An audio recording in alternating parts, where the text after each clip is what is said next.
Hi! Hello! నేను మీ చరణ్ తేజ. మన ఛానల్‌కి స్వాగతం, సుస్వాగతం.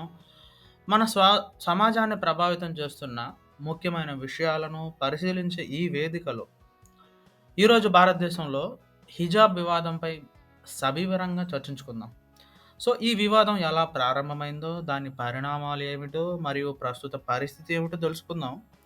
2022 జనవరిలో కర్ణాటకలోని ఉడుపు జిల్లాలోని ఉడిపి జిల్లాలోని ప్రభుత్వ పీయూ కళాశాలలో హిజాబ్ ధరించిన ముస్లిం విద్యార్థినులను తరగతులకు అనుమతించలేదు. ఈ చర్యకు ప్రతిస్పందనగా విద్యార్థినులు తమ హక్కుల కోసం నిరసనలు చేపట్టారు.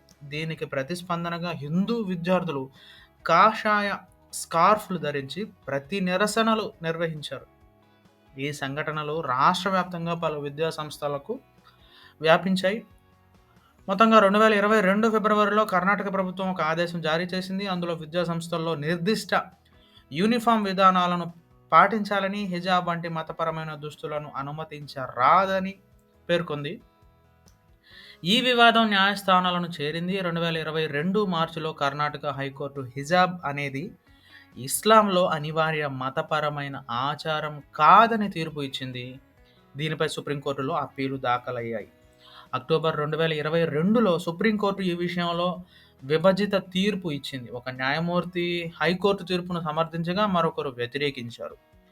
హిజాబ్ నిషేధం ముస్లిం విద్యార్థినుల విద్యపై ప్రతికూల ప్రభావం చూపించింది. కొంతమంది విద్యార్థినులు తరగతులకు హాజరు కాలేకపోయారు, లేదా చదువునే మానేశారు. ఈ వివాదం సమాజంలో మతపరమైన విభజనలను పెంచింది. 2025 ఏప్రిల్ నాటికి సుప్రీంకోర్టు ఈ విషయంలో తుది తీర్పు ఇవ్వనే లేదు. కర్ణాటకలో కొత్త ప్రభుత్వం ఏర్పడిన తర్వాత 2023 డిసెంబర్లో హిజాబ్ నిషేధాన్ని రద్దు చేసింది.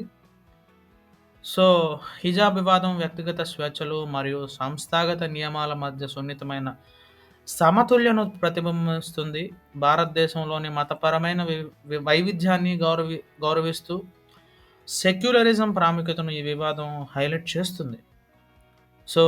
ఈ వీడియో మీకు ఉపయోగకరంగా అనిపిస్తే దయచేసి లైక్ చేయండి, షేర్ చేయండి మరియు సబ్స్క్రైబ్ చేయండి.